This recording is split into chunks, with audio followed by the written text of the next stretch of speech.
ഓണം ആഘോഷിക്കാൻ വേണ്ടി Kairali T V ഒരുങ്ങിക്കഴിഞ്ഞിരിക്കുകയാണ്. അതുകൊണ്ട് തന്നെ ഇന്ന് നോക്കാൻ പോകുന്നത് കൈരളി ടി വിയിലൂടെ ഒരുക്കാൻ പോകുന്ന ഓണച്ചിത്രങ്ങൾ ഏതൊക്കെയെന്ന്.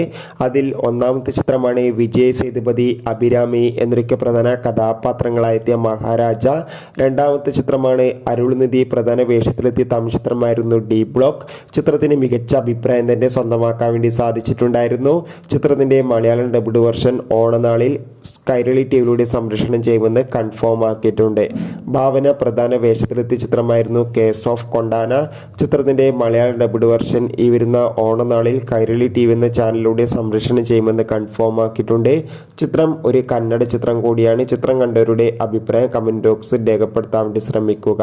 കാജൽ അഗർവാൾ പ്രധാന വേഷത്തിലെത്തിയ തെലുങ്ക് ചിത്രമായിരുന്നു സത്യഭാമ.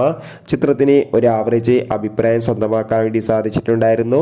സത്യഭാമ എന്ന ചിത്രത്തിൻ്റെ മലയാളം ഡബ്ഡ് വെർഷൻ ഉടൻ തന്നെ കൈരളി ടി വിയിലൂടെ സംരക്ഷണം ചെയ്യുന്നതായിരിക്കും, കാത്തിരിക്കാം. അരുൺ വിജയ്, അതോടൊപ്പം തന്നെ പ്രിയ ഭവാനി ശങ്കർ എന്നൊക്കെ പ്രധാന കഥാപാത്രങ്ങളായിട്ട് തമിഴ് ചിത്രമായിരുന്നു യാനെ.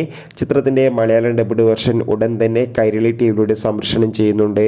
അടുത്തൊരു ചിത്രമാണ് നമ്മുടെ സ്വന്തം അർജുൻ ദാസ് നായകനെത്തിയ ചിത്രമായിരുന്നു അനീതി. ചിത്രം ഓഗസ്റ്റ് 31 രാത്രി 7 മണിക്ക് കൈരളി ടി വിയിലൂടെ സംരക്ഷണം ചെയ്യുന്നുണ്ട്.